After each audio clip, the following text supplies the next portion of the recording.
And a great example of Gaikwad sitting back in the crease there. You see these highlights. Jaiswal early on, he was so powerful against Maxwell, and then cutting the ball beautifully and then pulling the ball against Sean Abbott. 53 off 55. He's a superstar in the making in all formats for India.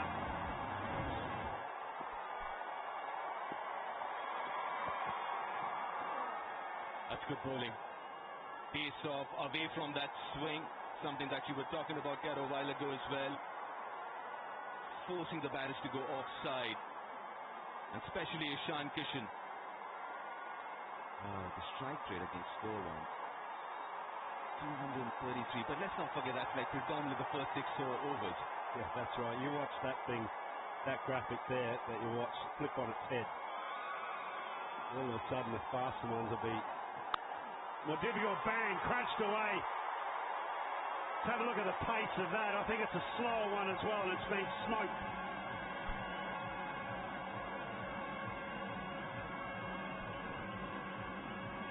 .113 k's an hour, Haydos. That's not quick at all, and it was asking to be hit. Straight into the arc of Ishan Kishan.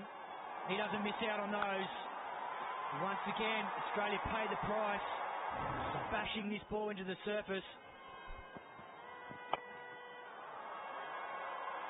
She's got to stop Ishan Kishan from playing on the onside. He's guilty of bowling too straight. Got punished. That's his go-to shot as well. The first boundary after 25 balls as well at that stage. Needed to have a little injection, India.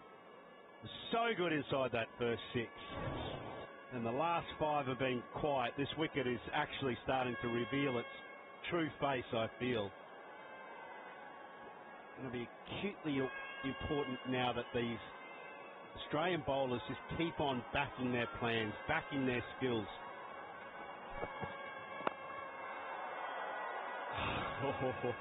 Shot of the fielder again. How many times have we seen this so far in the series? In the first game as well, and now here. A little surprised there, I felt, with Raj Gaikwad. Pace on was kind of quickish. Yeah, that one 129 k's, so fractionally quicker. Just clocked it behind square leg. A couple now that just landed safely in that gap.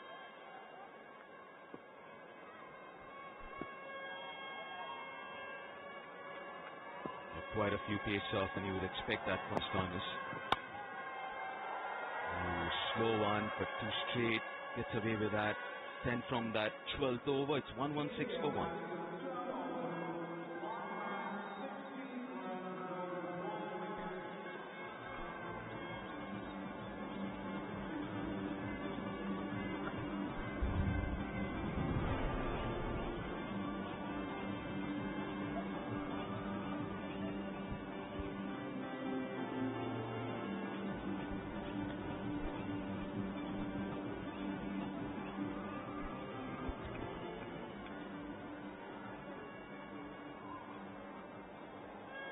So Australia just pulling things back in the last few overs, especially after Jaiswal was dismissed.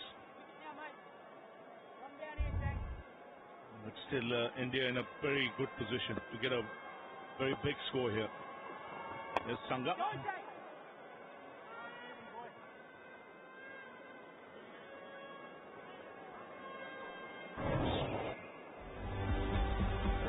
Here's the birthday boy. 22nd birthday, so got into this Australian team at a young age. Bright future. Not often you get a chance to break into an Australian team at that age. Would you, haters? Yeah, no way. Many years to come, I'm sure. Oh, I love that. Having a discussion with Karthik off air just about his approach to the wicket, and it does look to me a little similar to Anil Kumble. I don't know what your thoughts on that, Karthik. I can sense that you'd absolutely disagree, and that's okay because you are the expert here. No, I'm not the expert, Dodge, but Anil had a bit of a He held both his hands, and then that sort of a run up, which was a bit of a double jiggle, which he did. He's got a lot more impact outside. Impact outside, it was indicated by the bowler himself. But I like his measured approach. See, most of the modern day spinners run through the bowling crease. They're not the old school Wani type bowlers who own the crease and have a bit of a pause when they deliver. And more so in white ball cricket, all of them tend to run through. You look at all the bowlers around the world. But what is good about him is that approach to that bowling crease is quite measured and controlled. You're having a word also just about being at the vertical plane at release as well. Tell me more about that. So most leg spinners, because of the way the wrist is supposed to be at the time of gather, it is facing mid-wicket. If you're bowling to a right-hander, sorry, I'm talking about the back of the hand is actually facing covers and the ball is actually facing towards mid-wicket. And that is fine when you're beyond 11 o'clock on the dial. And most of these are at 1 o'clock, if you get what I'm trying to say. They're beyond the perpendicular, which means that they don't get that wrist into a spinning position. All of them tend to either slide it or bowl more googlies. Need a bit more time to explain that, but what an attempt there, out there in the deep by Ellis. But 8 runs coming out that over.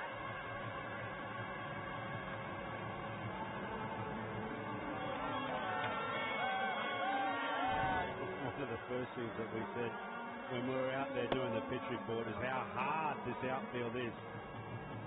Ellis screaming around to his right, just can't land a mid on it. Does get the distance, couldn't get a mid on it. The birthday boy.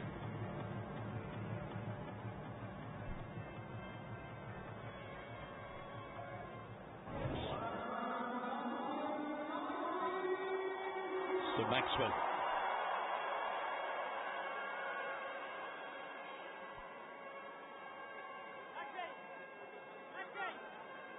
So back into the attack, 15 off the first over for Maxwell. We'd like to improve on that. That was in power play. More fielders in the deep now. Yeah, bowling boy. And just to quickly finish and simplify things, the old school bowlers like Vaughan, at the time of gather, and this was the last ball of the last over, heaved away on the onside. A great attempt by Nathan Ellis, nearly made it. So when they gather, which means when they hit the crease, the back of their knuckles is towards covers. And at the point of delivery, it's facing mid-off. And that's where they get into that position, which is around 10:30, 11. You look at the likes of Stuart McGill or Vaughan and even Amit Mishra, Lakshman Shivaramakrishnan, all these guys were in that position where they could spin the ball. When you talk about the likes of Rashid Khan, Zampa, all of them at 1 o'clock on the dial, at the time of release, their knuckles are actually facing third man. So it's not in a spinning position, so to say.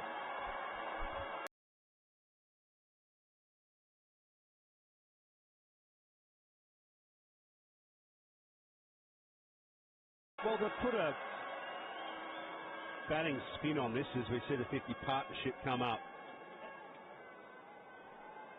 I always felt, Karthik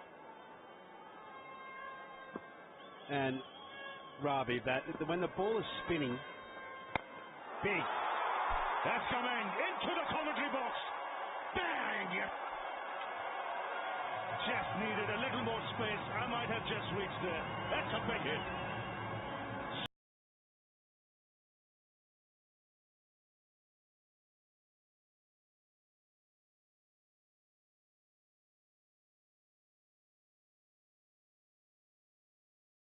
Straight as an arrow. That was the closest thing I've ever seen to a commentary catch ever. Ravi, you literally could have picked this out of the booth.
One ball to go.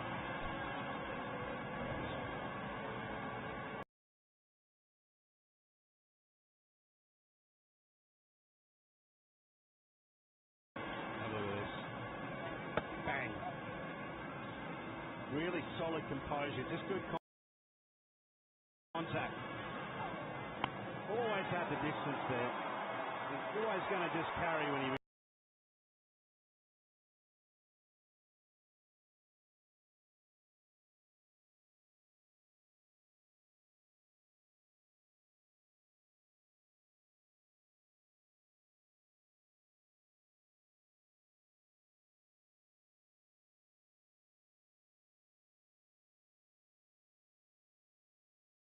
Oh, is this it? No, that's a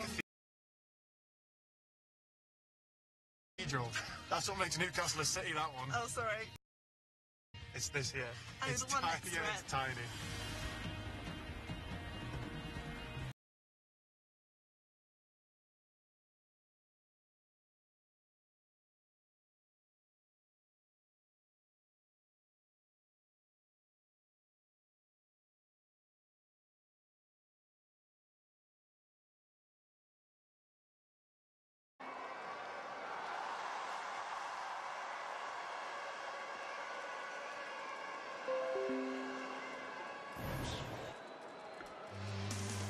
Well, he came into bat after Jaiswal had batted beautifully, and he's not held back.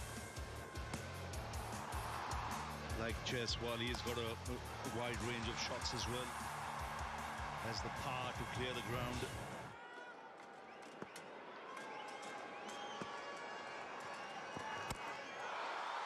That's in the air. It's into the crowd. It's a half century for Ishan Kishan, and it's come up just 29. So back-to-back 50s. Jaiswal's was a scintillating innings, and this one matches that. 51 of 29. Well, it's a superb half-century, and it's also a superb partnership. Ruturaj Gaikwad's done an exceptional job as well of just being able to maximise Ishan Kishan's deliveries faced.